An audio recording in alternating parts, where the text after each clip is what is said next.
Tara, samahan niyo ulit akong magbukas ng ating printing shop ngayong araw ng Lunes. Di gaya kahapon na late ako, ngayon naman ay sobrang aga ko, as in sarado pa talaga yung south.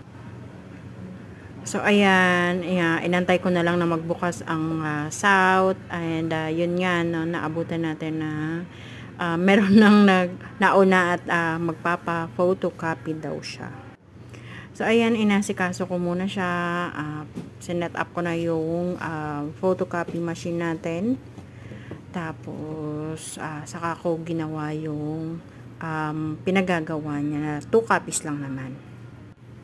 So, ngayon, ayan, bubuksan natin yung dalawang malalaking printer natin. Yung printer ng ating mga blueprint.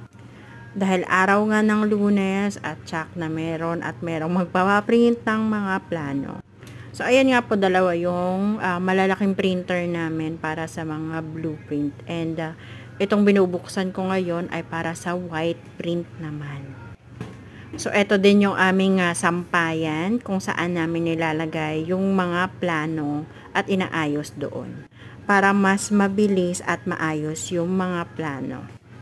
So, pag nagpiprint kasi kami ng plano, depende no kung ilan yung papagawa nila, kung isa, dalawa o hanggang ilang set man yan. So, kailangan per set na yung ibigay namin sa kliyente.